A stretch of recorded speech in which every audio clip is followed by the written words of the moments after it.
What if the reason your message isn't landing has nothing to do with your strategy or even what you're building, and everything to do with the fact that you're trying to explain what is great about it instead of focusing on the transformation that it offers? Well, luckily for you, that's exactly what we're going to talk about in today's episode. Welcome to the Storytelling Lab, where filmmaking, brand, and business all collide. My name is Bennett, a filmmaker and an author, and for over 2 decades, I've studied how stories actually work on the screen, inside organizations, and most importantly, out in the real world. So each episode, I host one of the world's greatest storytellers to help break down the art and science of storytelling as a system, not just a skill. That means how stories create connection, how they move people emotionally, and ultimately, how they drive action. So if you want to learn to tell stories that do more than just sound good, but they actually achieve something, then this, dear storyteller, is the show for you. What's up, storytellers? Welcome back to the Storytelling Lab podcast. Today, my guest is Tal Lazar, and Tal is a cinematographer, he's an educator, an entrepreneur, and is the author of Cinematography Beyond Technique. Before we move on, I want to read you just this one-line summary of the book. This book opens a new door into visual storytelling by using a story-first method to reframe cinematography as a language, not just a technical craft. My goodness, if that is not the crux of everything that we talk about here on the Storytelling Lab, I don't know what is. We talk about cultivating the skill and not relying on the tools. And this seems to be exactly what Tal Lazar's perspective is as well. And so when I had him on the show and invited him on the show, rather, I was so excited to talk to him because I'm like, he comes from a completely different background, but he gets it the same way that I do and the way that I hope that you do. Now, I grew up loving films and loving television since I was like younger than 5 years old, plopped down in front of the television in the 80s and early 90s. Tal didn't have that background, but he did have passions for 2 things, technology and art. And he figured out and understood that filmmaking was actually the intersection of those 2 loves.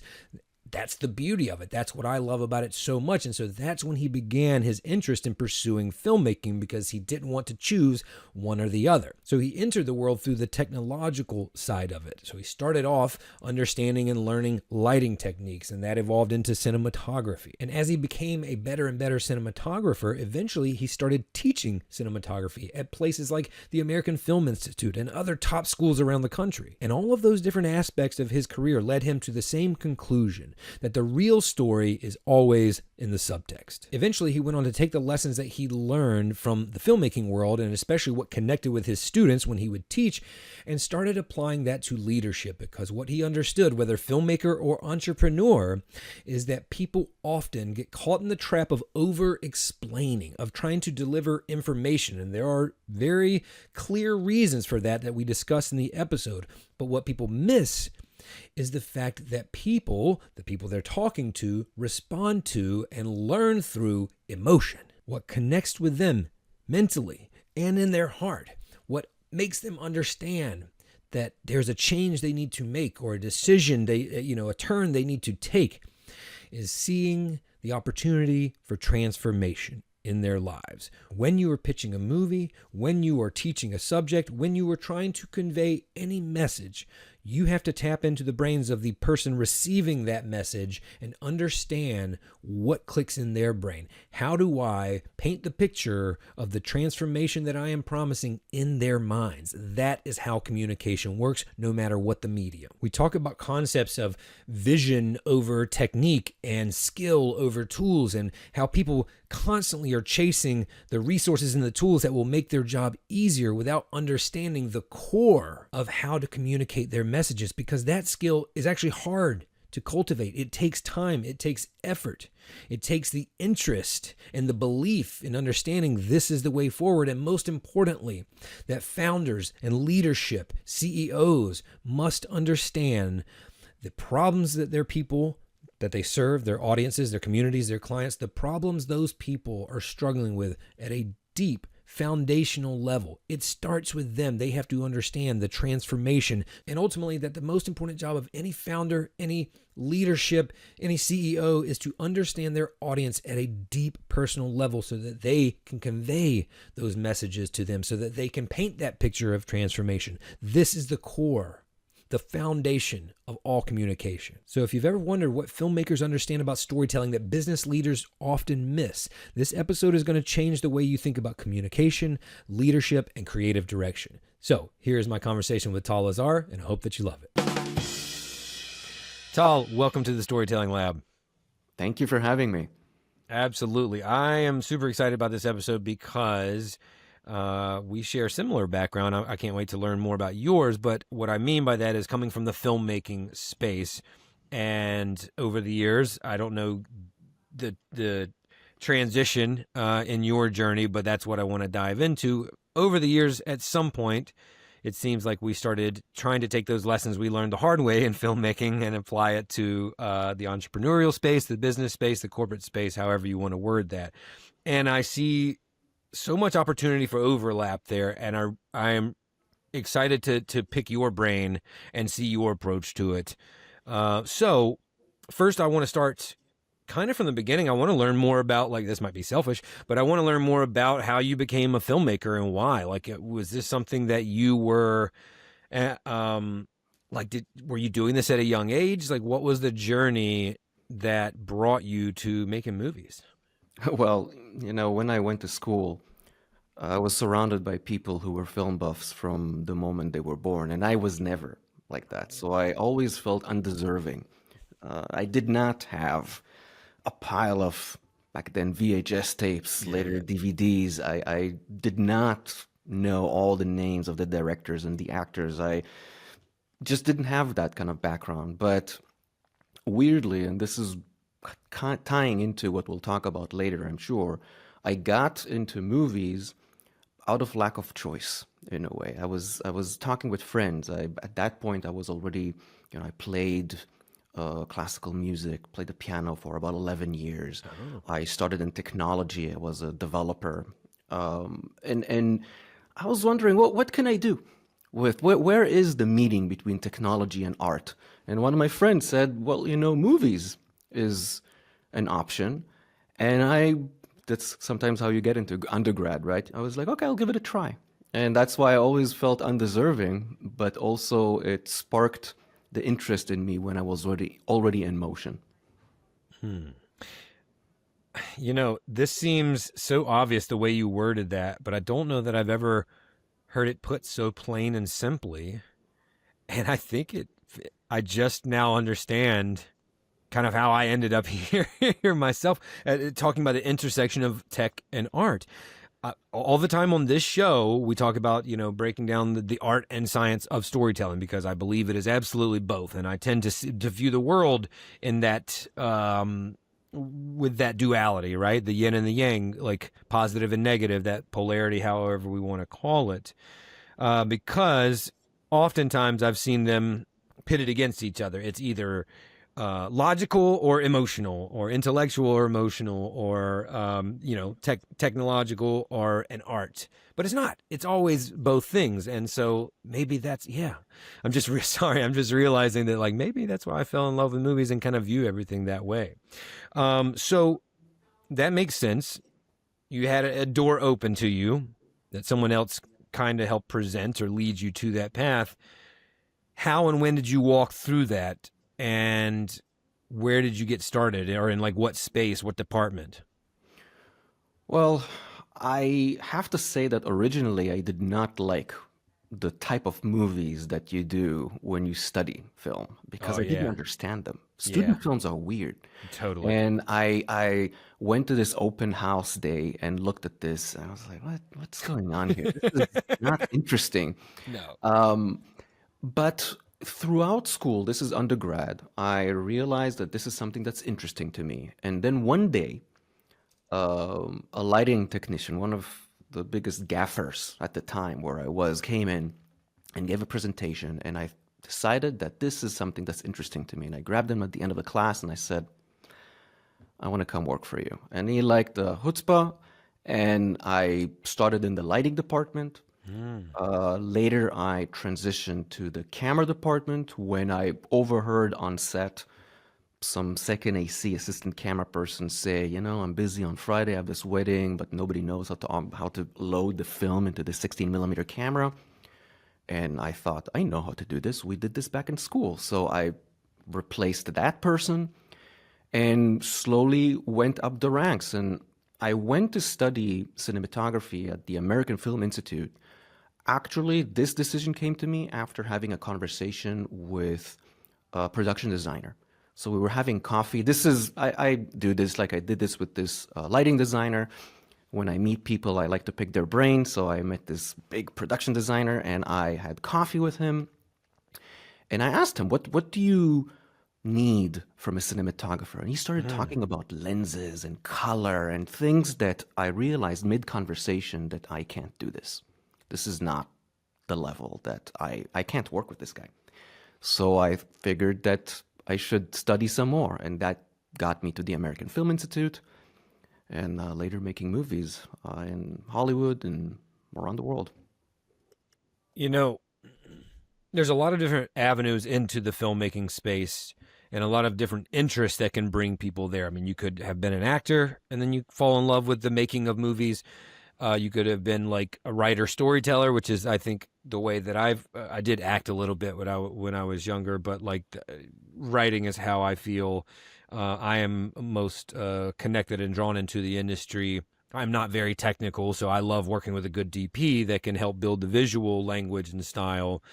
And of course, that is another path of people who like to make movies, coming from the lighting, the visuals, understanding, manipulating light and shadows and what they mean, etc.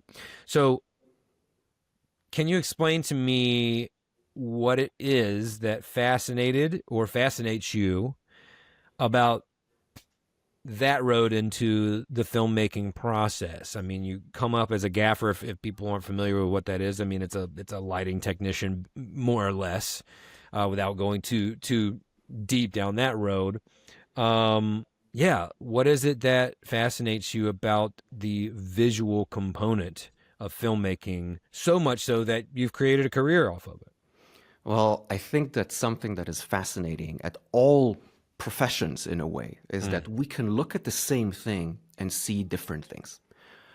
And this is true, by the way, not only for filmmakers. You know, an engineer can look at a car and see one thing, and I'll look at a car and see a different thing. And this alone is already fascinating to me. I agree. But when it comes to images, when it comes to visual storytelling, the fascinating thing for me is that the real story is always subtextual. And I became fascinated with this very, very quickly in the connection between the choices that we make, that's what we see on the surface, and what they actually mean. And this directly connects with what I do today, working with executives and founders and trying to explain the same thing, that all the surface stuff, the delivery of information, the things that we occupy ourselves with 99% of the time actually are not the important things. The real important thing is subtextual. It's, think about how you get your information, how you make decisions every day. Somebody grabs you in the street and say, hey, can I ask you a question? Same text, different situations. Sometimes you'll say yes, sometimes you'll say no, but Totally. all of the reasons to make that decision will not be in the words that person said, but other things that are around. So the same thing is with images and light. And as soon as I understood that these things that I'm interested in, I love lighting, the effects of lighting and all that stuff, but then I realized that is actually there to serve something else. That's when I got hooked, because it's really just a constant investigation of what does it serve, where is that, and how can I back engineer it? How can I make the why first and then create those decisions after? It's never ending. Such a valuable lesson for brands, where this is an assumption, well, an observation, I would say. Oftentimes they don't understand that, or maybe they're scared of the subtext, right? They don't want to try to be gray or, unclear perhaps, and everything is on the nose, like we need to show the product, tell them that it's on sale for this price, there's our plan. There's our video that we create for today. But if they could understand that and have the confidence to ride that line, it could be really powerful, their messaging. I think that's a beautiful way to explain it, by the way. It's like everything is subtext. Everything is subtext. We make decisions every day based on emotion. Yeah. We remember more when it's related to emotion and not information. And this is why, if you look at branding or marketing, it's not enough to explain to people why something is better. And I talk about that a lot with founders when it comes to pitching. And I ask, there's a simple question. How many times did you walk into a room and put an idea, put an explanation out there that you, an expert in your field, know to be true, and know that, well, if people treat this with logic, there's no way in the world that they're not going to agree, and it didn't work. Right. And the reason it didn't work is because, not because they're not listening or because they're stupid or anything like that. Smart people, everything okay. It's simply not how we as humans make decisions. And this is true for purchasing decisions. It's true for investment decisions.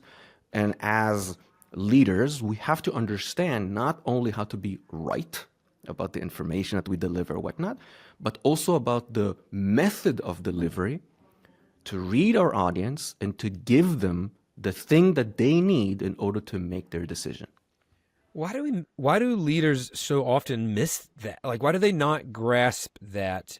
Because I see this is like a very common mistake or misstep of like leading with the logic or telling people exactly what it is and what it does, explaining, right? Because everything you're saying is true. And if we look inside ourselves and think about why did I buy this thing that's on my desk? Yes, there's probably a practical, fundamental reason you needed it, right? But there was a reason, an emotional reason why you said, I need that today. But when we go to advertise or market our products or services or offers, what is the thing? Is it someone? Is it an expectation? What is the psychological blocker that tells so many of us, no, that's not the way to do it. We need to give a list of all the cool things about this and put it out there. I'm just trying to dive into what is the thing that blocks that when we're trying to talk about our offers? Well, I think there's two reasons. One is fear. I think that we are inherently afraid to be misunderstood or not understood at all.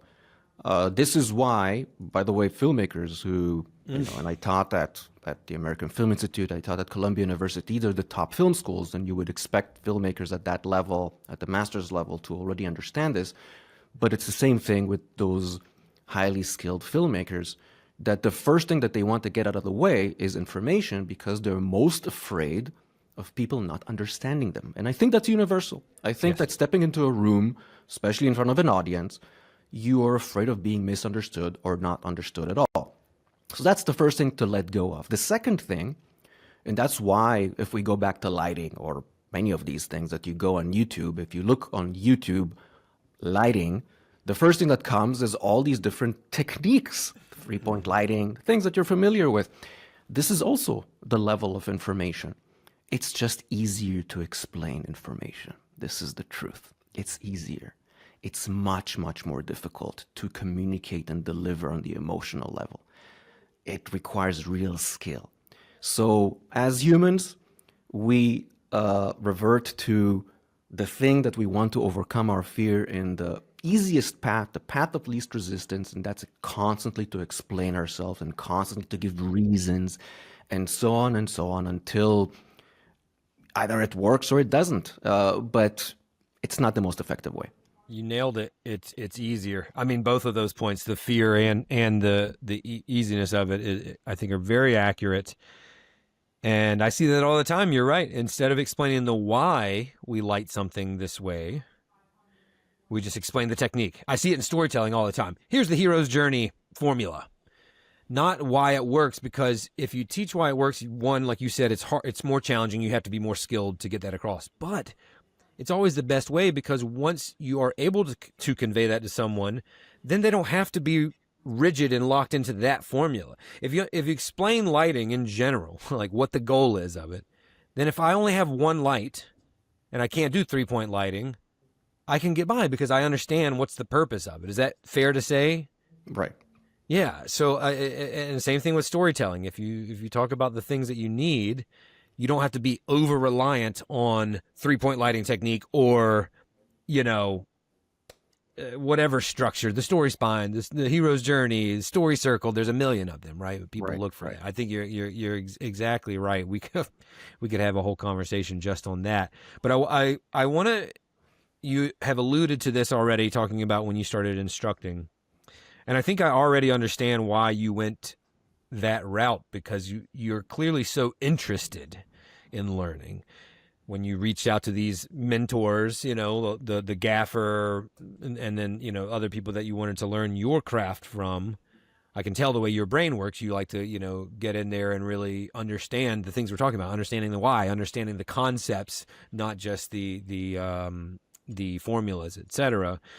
So at what point did you realize, like, oh, I also get a lot of joy out of teaching people these things that I've learned? Well, it's everybody has their one problem, and mine, with maybe more than one, is that I can't keep my mouth shut. So when I did my master's degree, I couldn't help but keep saying the things I thought could be better. And one day, this was about a year after I graduated, the chair of the program, who later became a good friend of mine, just probably got tired of me coming in with all these complaints and said, "You think you can do better? Why don't you try?" So that kicked off a parallel journey where yes, I taught for about 7 years at the American Film Institute. I started with the most technical course there, and I continued to a visual storytelling course. I taught for Columbia University. I teach for the City College of New York, for Berklee College of Music, for the Sundance Institute. It became a whole parallel thing, and in a way, it took over. I teach more than I make movies today. What was the epiphany that you had? Maybe that's too strong of a word. That showed you that these lessons that you learned and then now you are teaching would translate into the corporate space, in the entrepreneurial space?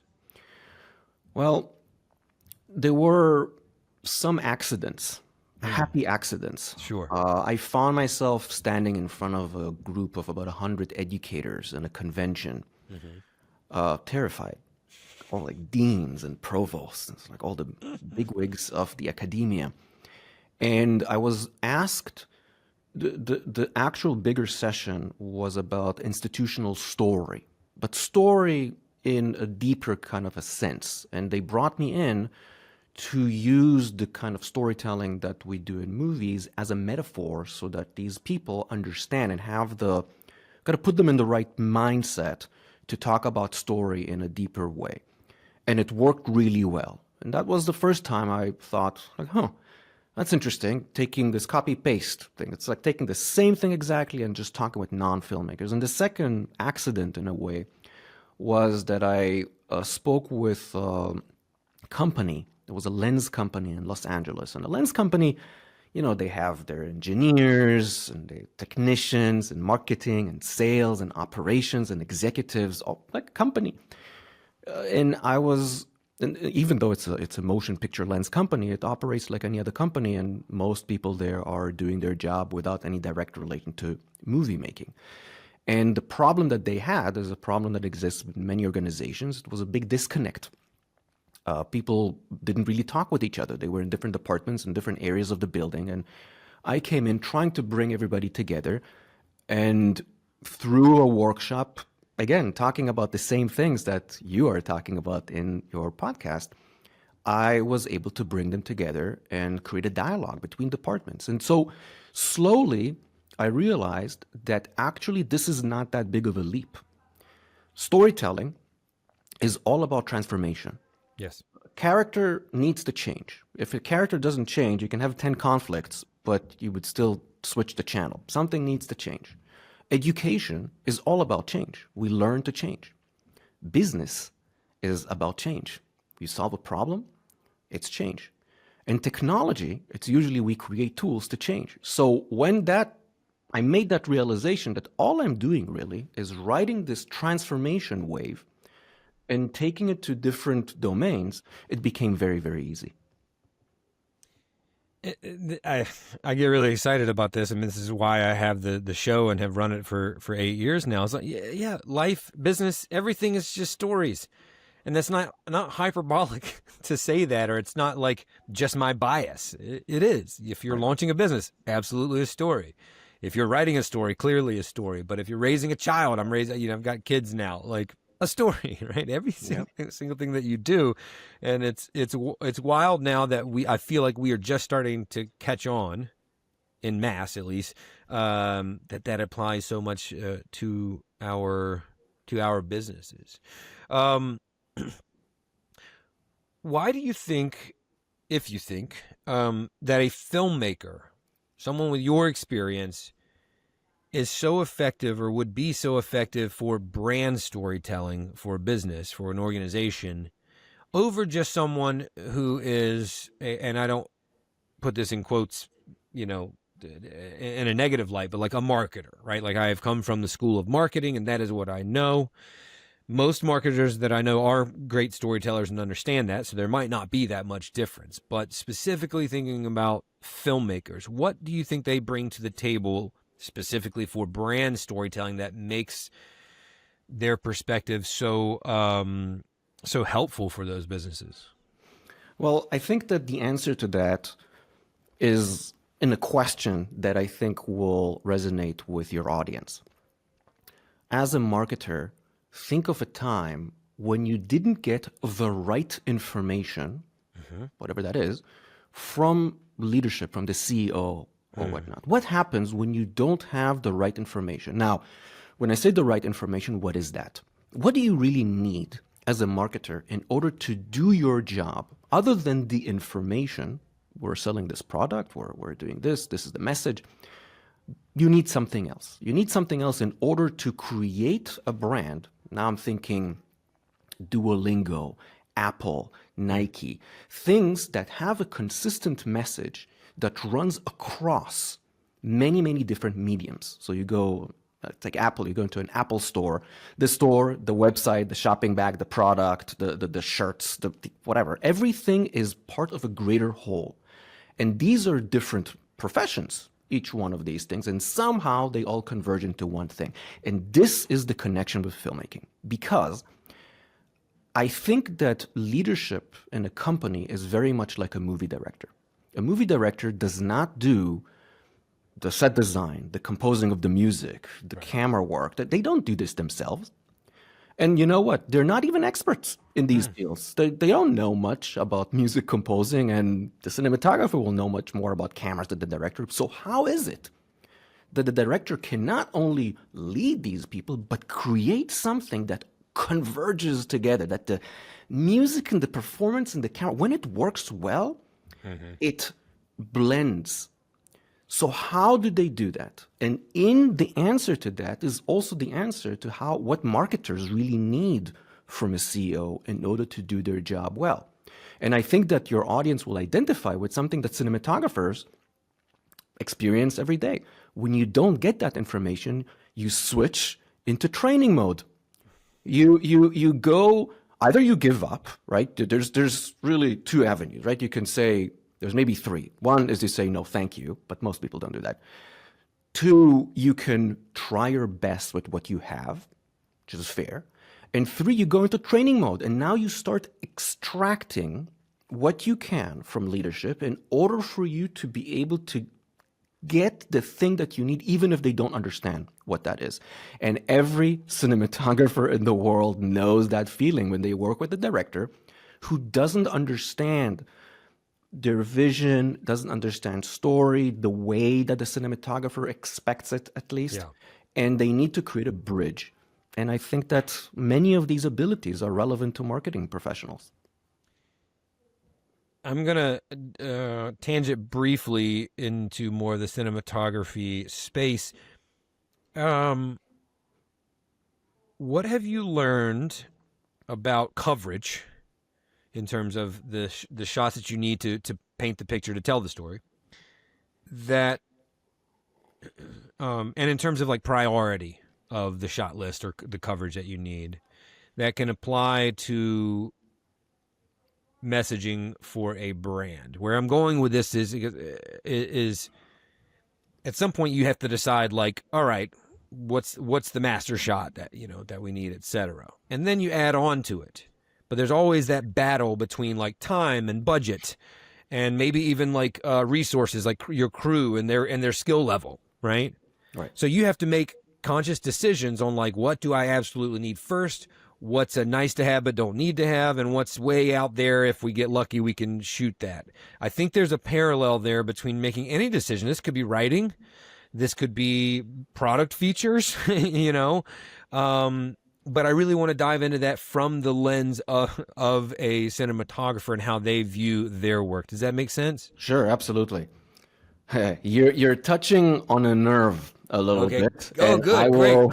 I will explain. And by the Lovely. way, selfish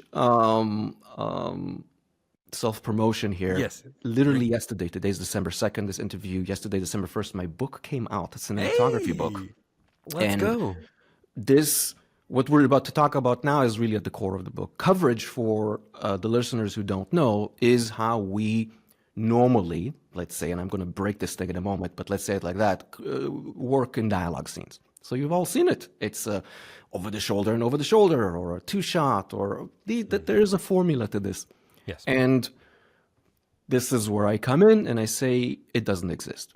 Coverage doesn't exist. The idea, fundamentally, that there is a formula to shoot a dialogue scene is insulting to the director. And I will explain why. What's the percentage in a movie, a standard movie, that there's a dialogue scene? Probably half, if not more. Yeah. Who needs the director? If there's a formula to this, just do it. Then why not bring the director for the other half and just have somebody cheaper do the dialogue scenes over the shoulder, two-shot? The truth of the matter is that there is no formula, and there's great movies out there, great examples. Just watch a movie that really touches you and see suddenly while the guy's talking, the camera's on a bird. There is no formula to this. So how does that apply? And what you said, you also provided the answer in a way, to brands and to the things that the listeners are dealing with. Yeah. It's really having an understanding of what the scene is really about. And to understand what the scene is really about, I go back to what we talked about earlier, that story is all about transformation. You have to understand what is changing in a scene. One way to think about it is to ask yourself, what is the character doing at the end that they couldn't do in the beginning? So the character is doing something at the end, and something prevented them from doing that. Usually it's internal. So you start digging into that, and you find, and that's something that cinematographers actually need to do, not in an abstract general way, but in an actual precise way where that change occurs. For brands, for executives, for founders pitching, I like to make people think for a moment of their audience as that character. If you're pitching to your investors, think of your investors as the character. If you're selling something, think of the buyer as the character. And ask yourself, when I've succeeded, when they're convinced, when they buy, whatever it is, how did they change? And why couldn't they do that in the beginning? How was I instrumental in that shift? And once you identify that, that's your marker. That's the North Star. That's all you talk about. You talk about the transformation of your character, not about your product. You talk about the fact that, I don't know, the Patagonia coat is giving you an adventure, or whatever it is that the brand or the product is there for, rather than the thing itself. So when it comes to, how is it related to dialogue scenes and all that stuff, we identify the before and the after, we identify where the change is, and we absolutely make sure it's there on screen. That's the priority. You have to put a stake in the ground and show before. You have to put a stake in the ground and show that change has occurred after. And depending on the style, depending on how you want to do it, some movies are really on the nose about it. A big close-up is like realization, Yeah, Some yeah. movies are a little bit more subtle. Really depends on how you want to do it. But most of the time, you want to show that there's a difference. That's what it's all about. Great take. I absolutely love that. It seems like it all comes back, or not all, but most of it comes back to voice too, and these choices that the director makes. Is that fair to say? Like how, like their style, their voice, how they want to represent that scene. Because as you said before, a breakup scene is a breakup scene, and there's a million different ways that we could shoot it and tell that story. I think there might be something for brands to learn there too, versus you said this word too, talking about the coverage of the dialogue scene, a formula. Right. I think so many brands think, and they come to people like me and say, well, what's the story formula? I'm like, well, again, we can go back to you, but I want to teach you the principles. I want you to learn the skill, not just a template that you can repeat, because that's not going to land the same way. A Right. quick digression. I read, which, this is the first issue, is that I was reading comments on a social media video and going down that rabbit hole. But I heard a conversation or a dialogue basically saying that are directors even necessary? You've got the AD calling action and cut. You've got the cinematographer who knows how to, set up the shot, the gaffer who knows how to light it, yada, yada, yada. And I didn't engage. Every day I write comments that I delete because I just can't. But I was just like, you got to be kidding me. But that's looking at the director as someone who's just following a formula and just there in case like something goes wrong. But if everything's clicking, that you don't need one. I thought it was absurd. Right. Because I look up to the directors that have a voice, and there is something unique about their films. And if we bring it back to the brand storytelling, I would argue that if you're Patagonia, which they have done a good job of this, you need to understand how you tell stories differently than the North Face or Carhartt or Members Only or whatever. Right. Well, this is all related to vision. And it's funny that it's voice, vision. In my mind, it's vision. I'm in visual storytelling, but it's all part of the same thing. Similar, yeah. And the key word here actually is interpretation. Tell me. So you are a writer. One of the big frustrations of writers is what directors do with the material. So when I teach screenwriters, I say, okay, who's the screenwriter here? Half the class raised their hand. My condolences. I'm very sorry. It's very difficult because you create material having a certain idea, and then comes this person, this director, and applies something to it. How do we know? Think about it. If you have the same scene, give it to Tarantino and Spielberg, would it be the same movie? Of course not.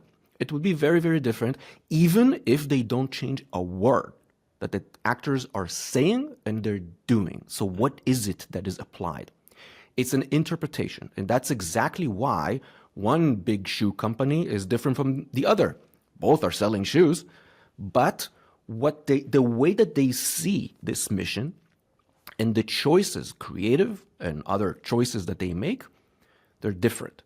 So when I'm asked, why do you need a director? And by the way, the same question could be asked about any kind of leader. Why do you need a CEO? Agreed. Some companies run great on autopilot. Well, somebody needs to make an interpretation. Remember earlier we talked about this unity, a coherent message across a lot of different mediums. It can only happen if there's a consistent interpretation to what it actually means to do the thing that we do. And that translates into, let's say, creative choices, how we present it, what the color is for branding, all these different things, some of them smaller, some of them bigger, that come from a decision of somebody's identity that really drives an interpretation. So that's really the task of leadership in this entire game. This is going to sound weird, but I love the way your mind works. Like, I really love your perspectives. Every answer has been outstanding. You should think about instructing. Wink. Somewhere along the line, I'm also very interested in diving into this part of your journey. Besides juggling being an instructor, besides juggling being a cinematographer and a filmmaker, you said, you know what, I want to launch my own businesses, and I think you founded and started a couple of products or a couple of businesses, Right. if I'm not mistaken. Why? No. Um, how do you juggle that though? How do you juggle? It's pretty easy for me to grasp. Okay, I do film, I create films, and I teach films. Okay. And I'm sure that line fluctuated over the years in terms of how much you did of one or the other. But how do you juggle being an entrepreneur and being an artist and, of course, a teacher? Where is the overlap and where are the challenges for you?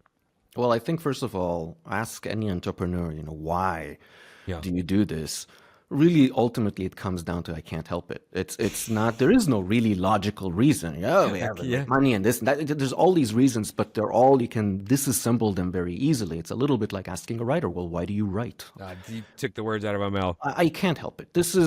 I can't help but building things, and I think that your listeners or viewers can probably relate to that. It's what we do, and sharing this with the world, the discoveries, is also part of building a business as much as it is teaching or media or so the overlap is driving change, sharing with the world, thinking, and this is pure arrogance, right? That you actually can do something better than somebody else, or that your idea is better, so much so that you're tired of convincing people and you want to actually show them. And okay, half the time we're wrong, but half the time we're right. And all these things drive me to not give up and continue juggling all these balls. And I'm not gonna lie, sometimes the ball gets dropped, and that's just part of the game. But I do try to keep doing this. So the business, I had a tech startup, an education. It's ed tech, so it's related. The other companies are media companies. Came from, again, my frustration with the business model of movies and trying to change that and trying to go and sell the movies myself at the market and distribute them myself, which I was successful in. Now, another adventure in publishing. Because the publishing model, book publishing, is also broken and changing with AI and everything. So we're doing, my wife, who's an author, and I are starting an independent publishing company. Nice. It's just never ending. And it's a curse. I wish that I didn't have to do all of that stuff, but it's in the battery. As long as the battery has the energy, we're going to keep doing it. I think you're spot on, and I live that same curse. But as soon as you started talking about the entrepreneur and they have to do it, I was like, it's the same thing with any artist probably, but definitely Exactly. writers but I would argue any artist is just like, I don't know. I don't know what else to do. It's the only thing that makes And me this happy. connects directly to what you said earlier about how we're trained to think right, left brain, right brain, left brain, artist or producer Yeah. or logistical and this, that. There is no such separation. Thank you. Yeah, I feel like I don't know if I've been saying that clearly, but I've been feeling that my whole life. Yeah. And when I first kind of started my personal brand, I really tried to lean into that overlap because I didn't see a lot of examples modeled for me growing up of people who navigated those two sides. Now that I'm in the space, I know lots of artists and entrepreneurs and athletes. A lot of them, I've seen a lot of overlap there too, and I think there's some similarities. But when I was growing up, it was like, no, you're either this or that. And it took me a long time to like lean into that and not keep those different parts of myself, which made me unique and beautiful, segmented and compartmentalized. And yeah, wasted a lot of time like that. I often, especially on this show, like to fight for the underdog. I like to think of small brands, think about the entrepreneur, the solopreneur who's like, I don't know what else to do. This is what I'm good at. I created a business. So looking at it from this, perspective of the cinematic impact, right, that we want to help brands have. What's your advice for someone that they can apply like as soon as they hear this show that is dealing with the issue of constantly being overwhelmed and under-resourced, for them to help them pursue this cinematic impact we're talking about, to focus on the transformation, to make that impact and help create that transformation for those that they help to serve? What do you tell that person? Well, first of all, not to be discouraged, all the fireworks, the big effects, they're misleading. And having a lot of resources all the resources in the world can actually take you to the wrong path. Just think of some of the most boring movies out there that have the biggest budgets and all the visual effects and everything. Having all the resources can be a curse. Having few resources focuses you to really look at what's important. And if, some businesses have that mentality even when they're big, and that's how they manage to continue being effective. So if you don't have the resources, if you need to be agile and smart about what you do, my first advice is to know your audience. Know your audience. When they tell us solve a problem that keeps people up at night, figure out what literally people worry about. It's an emotion. It's not just an urgent problem, what people are worrying about. Luckily, we have the internet. So finding what people are angry about, worried about, frustrated, that's all people like talking about. So it should be easy to go into forums, go into places where people discuss their worries and angers and frustrations, whatnot, and see. Just, I've had this conversation with many, many founders. Go into the forum that is relevant to your industry. Click, arrange by popularity, by top, and see, and it never fails that the top messages are always a rant about something that is relevant. It's an emotion. So knowing your audience means knowing how they feel. And the transformation that we're talking about is transforming that emotion. After reaching and seeing your audience, it's important to engage with them. You have to, as a leader of a company, your biggest strength. Okay, so in the beginning, definitely in tech, you're doing a little bit of coding, you're doing a lot of yourself, but very soon you're going to hire people and they're going to do that for you. Remember, like a movie director, you're not doing anything yourself. You are the leader. So you need to be the biggest expert in the main character. And in this case, the main character is your audience. You need to know them better than anybody in the company. You need to know them inside and out. And when you know them, you will slowly start experimenting. And it is an experiment. You're never going to get it right off the bat unless you're lucky. And how transforming that emotion, their frustration, their anger, the pain point that you're there to solve. You're going to try one way, it's not going to work. And try another way, it's not going to work until you're going to hit it. But that's the job. If you're able to tune into that, and that, by the way, doesn't require a lot of resources, to reach out to the audience, to engage them, to talk with them, to figure out what's going on. Anybody can do that. Before you have a business, you can do that. Incredible. That's a great place for us to stop. That such an amazing answer. Before we go, though, what's the name of the book? Well, it's a filmmaking book. It's called Cinematography Beyond Technique. It's going to start shipping at the end of December. And you see, it's very much related to our conversation today. Yeah. Because filmmakers are also addicted to the surface and the tools. And cinematography, go again on YouTube, cinematography is all about cameras and technology and lights and this and that. And the truth is that good cinematography and good filmmaking, much like the business owner lacking resources that we just talked about, is not about any of these things. You can make a horrible movie with the most expensive camera out there, and you can make a great movie with a smartphone. So the book talks about that. It talks about, if we put the tools away, what is that essence that we're trying to capture with these tools later on? And if we know that, then the tools are interchangeable. Oh, I can't use this camera, I'll use another. I can't use this light, I'm going to use another. I can't have any lighting, I'll just come at the right time of day. Whatever. But you have to know the essence. And that's why I think that this book is relevant actually to any kind of visual storytelling. And ultimately, I will apply the same logic in future work to other fields as well. Well, I'm a reader. Like, you've got me hooked already. I've been preaching a similar message for so long. It's so gratifying to hear you say it so eloquently. It's the skills above the tools, because you never know what tools you'll have access to at that time. Right. And if you don't have the skill, It doesn't matter what tools you add to it, but you're so right. People try to just bundle up their toolboxes with all these tools, and it's like you don't even know how to use the basic ones yet. Like, you got to understand the concept and the skill. We talk about it here all the time on the show, and the skill here on the Storytelling Lab is storytelling. And whatever medium you choose, whatever method, whatever tools, they can change, but the heart of storytelling is the same. Tal, man, thank you so much for being here. Sincerely, like, I'm going to be thinking about this for a long time. I'm really glad that we connected. I appreciate you, my friend. Thank you so much for having me. My name is Rain Bennett.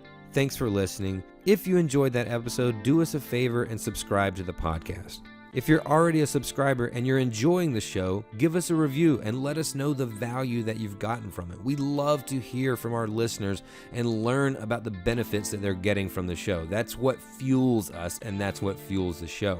And if you've already subscribed and you've already reviewed it and you think there's someone else that would benefit from listening to this show, please share it with them. The more we grow, the more we can help you grow, and that's what we're here to do. Join us next time on the Storytelling Lab.